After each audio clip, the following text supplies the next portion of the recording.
इंसानी जिंदगी का दारोमदार उसकी चलती हुई सांस पर है, और अगर ये बंद हो जाए तो जिंदगी का सफर भी तमाम हो जाता है। सांस को बहाल रखने के लिए खुदा ताला ने इंसान के लिए फिजा में ऑक्सीजन को रखा है, और इस ऑक्सीजन को फिजा में पैदा करने के लिए कुदरत ने जमीन पर पौधों और दरख्तों को रखा है। जी हाँ, पौधे और दरख्त कुदरत का ऐसा करिश्मा है जो इंसान की जिंदगी के लिए ऑक्सीजन फराहम करते हैं और फिजाई आलूदगी को भी कम करते हैं। और किसी माहौल दोस्त इंसान ने क्या खूब कहा है कि दरख्त जमीन के फेफड़े हैं।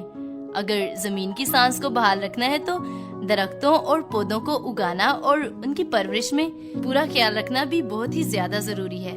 इसलिए शजरकारी जितनी भी ज्यादा करें उतना ही हम अपने माहौल के लिए फायदेमंद होंगे।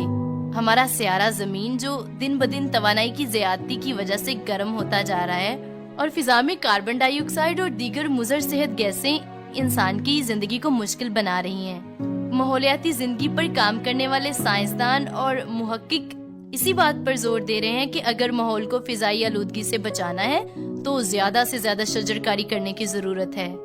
हम सब ने ये तजर्बा कभी न कभी तो जरूर किया होगा कि शदीद गर्मी हो और हमें किसी दरख्त की छांव का सहारा मिल जाए तो दिलो बदन को बड़ी फरहत मिलती है। और ये बात तजर्बे पर मबनी है कि जिस इलाके में कसीर तादाद में दरख्त मौजूद हो वहाँ गर्मी में भी ठंडक का एहसास होता है और लोग जिस्मानी तौर पर भी सेहतमंद होते हैं।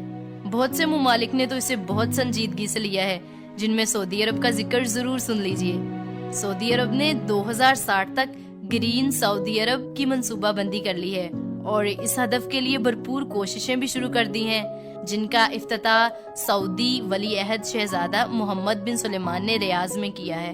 इनका कहना ये है कि ये पैकेज माहौल के तहफ़्फ़ुज़ और माहौलियात की तब्दीलियों के चैलेंजों का मुकाबला करने के लिए एक नक्शागाह होगा और इसका मकसद मीथेन के आलमी खराज में 30% कमी लाना भी है, जिससे फिजाई आलूदगी में बहुत हद तक कमी वकूअ पजीर होगी। इस मंसूबे के तहत तकरीबन 45 करोड़ से ज्यादा दरख्त लगाए जाएंगे और 80 लाख एकड़ अराजी को बहाल किया जाएगा।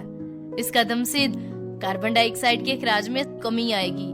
और दिलचस्प बात यह भी है कि सऊदी अरब ने 20% से ज्यादा अराजी को कुदरती जंगलात में तब्दील करने की मंसूबाबंदी भी की है, जिसका मकसद कार्बन डाइऑक्साइड के अखराज को मुसलसल कम करके 0 तक लाना है, ताकि हयातियाती जिंदगी मुज़र सेहत गैसों के असरात से महफूज रह सके। दरख्तों का एक बड़ा फायदा ये भी है कि ये मिट्टी को अपनी जड़ों से मजबूत कर लेते हैं, जिससे सैलाब और तुगयानी में भी नुकसानात कम होते हैं, क्योंकि ये पानी की रफ्तार को कम करते हैं। अगर बात की जाए परिंदों की तो उनके बसेरों का बेहतरीन वसीला है। इकोसिस्टम यानी माहौल में तवाज़ुन कायम रखने वाले निज़ाम में दरख्त बहुत अहम किरदार अदा करते हैं। सेब, संतरा, खजूर, आम, खुबानी, अनार और दीगर बेशुमार फल भी दरख्तों ही की पैदावार है। और किसी दानिश्वर ने क्या खूब कहा है कि पौधे और दरख्त इंसान का बेहतरीन दोस्त हैं, जो गोद से लेकर गोर तक साथ निभाता है। बिलाशुबा दरख्त हमारी खुराक, रहन सहन और ईंधन के लिए बहुत बड़ा जरिया है।